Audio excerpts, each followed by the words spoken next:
So welcome to Jarl Mohn. A lot of you know him, but for those who don't, a little story about Jarl. Jarl started, again, some of you may not know that, but started as a DJ, a rock DJ, for 19 years under the name of Lee Masters. Yep. Then you ran MTV, VH1. You created, founded, and were the CEO of E! Entertainment Television in the 90s. Then you founded Liberty Digital, where the CEO took it public. You were a prolific investor. You invested in StubHub. You invested in Riot Games. You joined that board. And now you're the CEO of NPR since 5 years. Yes. So Jarl, why did you do this? What's the... My wife always asks me that. Why did you do this? It really an important mission for me. I had always allocated a portion of my time to work with not-for-profits, around 20% of my time. And one of the things I did was I was deeply engaged for about 13 years with the NPR station here in LA, KPCC, one of our NPR stations, and really fell in love with public radio. I was always a fan, but getting deeply immersed in it. And the pivotal point, some of you may have been there a couple of years ago, there was the Recode conference down at Palos Verdes, and Walter Mossberg was interviewing Elon Musk. And one of the questions, I mean, Elon had gone on about how important it was, and what a mission it was to do the electric car back then, and the likelihood of success was really slim. And then he talked about SpaceX and how important that was to actually deliver payloads to space for a lot less money, how important that was. Then he started talking about colonizing Mars. And that's when I was like, okay, I think he's lost me on Mars. But in 5 minutes, it was a pretty interesting argument. I'm like, well, that's pretty interesting. But Walter Mossberg then asked him, he said, what's your view of digital media today? And Musk kind of paused for, it seemed like 2 minutes, but it was probably 30 seconds. And he said, I've never seen so many great minds work on such small ideas. And it really struck me. And I said, wow, you know, I'm having a lot of fun, I'm investing, I'm seeing interesting companies. Am I really working on anything big or important? And the answer for me was no. And so it kind of planted a seed, and when this came up, I made the commitment to get engaged for 5 years, and I'm really glad I did it. But that was the catalyst for getting involved in something that really matters to me. And it was about public service. Yes. Right. So the question is for NPR is, how do one stay relevant in a world of multimedia, digital media, podcast? And I know you've done a lot. Under your leadership, you've changed a lot of things, and particularly in the podcast area and all this. So I want to hear from you what you did and what did you do to stay relevant, and what do you think in the future needs to be done to stay relevant? Well, the core of the organization, which is, it's all about journalism and storytelling, you know, that's something that I think is always relevant. The human voice, I think, has always been a source of information, of storytelling, culture, transference over time. So for us, there are two things. One is, how do we stay relevant on the content side, and how do we stay relevant on the technology, the platform, and the reach, the distribution side?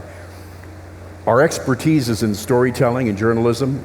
You know, that hasn't changed. We try to get better. We try to improve at that.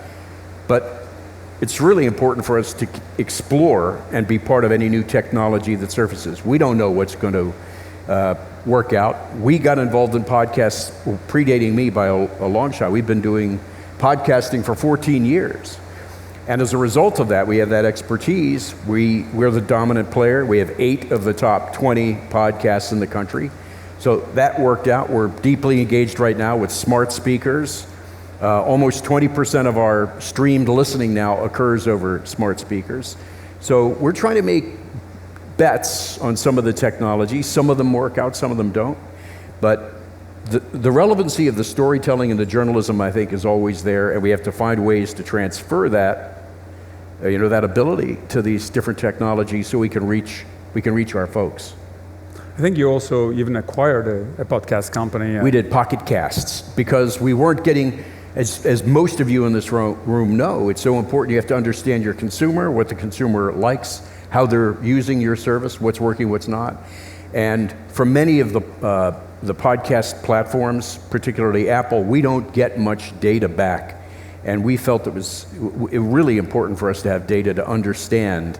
Because Apple didn't give you the data. No, not much. They give us some. They're very concerned, as they should be, about privacy. We're not interested in what you specifically were listening to and for how long. But in the aggregate, any one of our shows, we want to know what parts of the shows are working, what are not. We don't need to know it on a granular level by person. Your podcast is essentially sponsored right now, right? Yes. I heard that in China, actually podcasts now are pay-per-view. And I think it's an $8 billion business in China. What do you think about? I love that. You think that? I hope it is here. It's for us right now. Podcasting is roughly a $500 million business, growing at a huge clip. But I've heard those numbers about China and go, well, it's a beautiful thing. So when you have so much private capital going into new media, so many players, whether it's television, radio and all this, to stay relevant in the future. I mean, and maybe the question I should ask you is, when you think about your audience and you compare that to other audiences, it's quite interesting, actually, the kind of share that you have. A lot of people are really surprised about our reach on the radio, with the radio network. We have all the various ways of reaching our audience. But the radio broadcast still reaches 31 million people every week. And when we came up, the Morning Edition theme song was playing. Morning Edition reaches 15 million people a week, all things considered, roughly 15 million people a week as well. So it's a significant, it's a significant number of people. And in terms of the funding, you're asking about, the funding or how much capital is in the market.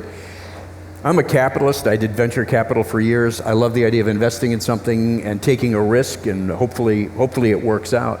The free markets are terrific for lots and lots of things. I don't think the free markets have been great for journalism. We've seen what's happened in the cable TV world, where you have one cable TV network which skews far to the left. We have another that skews to the right. We have another one that seems to be focused on sensationalism. And I think they have great business models. They've got superb business models. I don't think it's a great model for journalism, and particularly local journalism. We've seen what's happened to newspapers around the country. National newspapers have done well. New York Times, Wall Street Journal, Washington Post really are doing a great job. Now that Norm Pearlstein's the editor of the LA Times, I think we're going to see a lot of great stuff from the LA Times. But local journalism is kind of really under fire. And just today, this morning, in the New York Times, there's an op-ed piece about the impact of the economics of digital journalism. 200 people just being laid off from BuzzFeed, 400 people being laid off from Gannett, I think 800 people from the media division of Verizon, the AOL, Yahoo hookup. The economics are difficult, but we've just had 5 years of surplus. So as people gravitate to the edges of ideology or sensationalism, people seem to be gravitating and wanting an independent voice. I mean, for any kind of funding for NPR, you need a sort of bipartisan agreement to give you public funding. And you feel that, given how partisan things have become, it's still available? Well, it's taken a lot of work. That's one of the things. I had no experience. When they interviewed me for the job, they said, they ran down this list like anybody that's looking for an executive at a company. You have a list of, possibly long list, and they were going down all these things that the CEO had to have, and they said, "What's your experience with fundraising, rather lobbying?" And I said, "I have none. I have none." And so I had to kind of learn it on the job. We've had terrific support over the years from Democrats, but over the last 4 or 5 years, more and more Republican congressmen and senators see the importance, particularly in today's environment, of having an independent voice, somebody that is really attempting to be nonpartisan, unbiased, and fact-based. So, and the other piece is the funding that comes from Congress doesn't come to us, it goes to the individual stations. The stations that get hurt the most if that were to get cut back are the small stations. If you're talking about WNYC in New York, or KPCC here, or KQED in San Francisco, that federal funding represents about 5 or 6% of their budget. It's a number they could make up. They could make up in a month with a significant fundraising effort.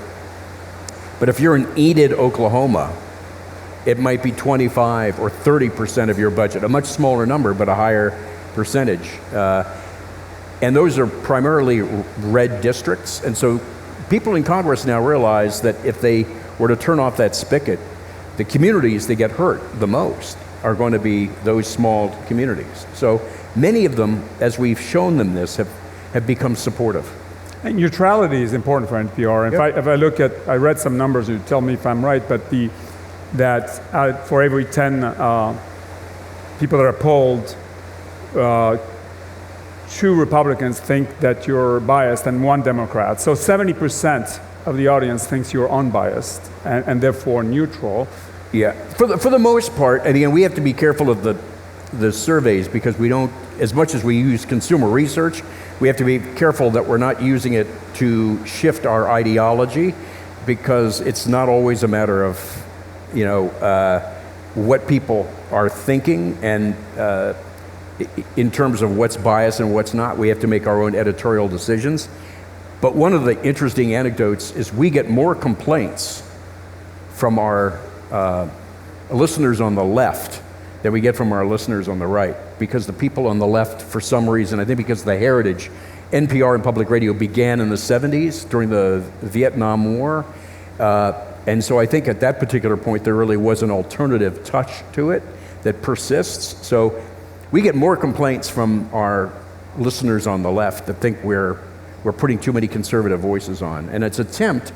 We want to make sure we have voices representing everything, and more than anything, a civil dialogue, a civil discussion, as opposed to people yelling at each other.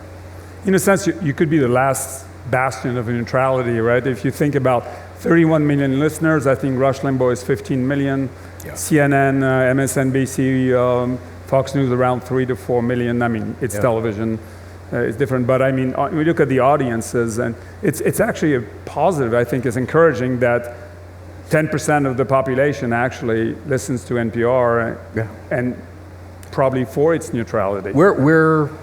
We're very happy about that. Yeah. We like it. We have the highest ratings we've ever had in the 48-year history of the company. So I think people want that, and I think there's a real need for it, and we think it's an obligation. It's our mission. We take it very seriously. We have really great committed journalists. We have 963 people that work at our shop.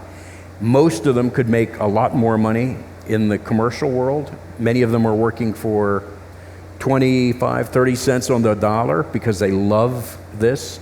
And my job is to make sure they have the tools and the resources they need so they can do that. And it's a real honor and privilege to be there.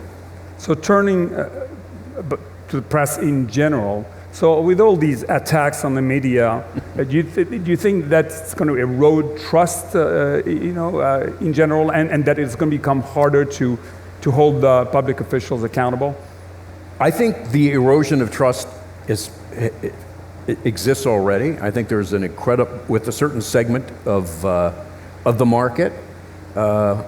So yeah, I think that makes it harder for anyone in the press, to hold anyone accountable. And I think whether it's local county official or whether it's a national elected official, someone has to ask those tough questions and release and distribute that information.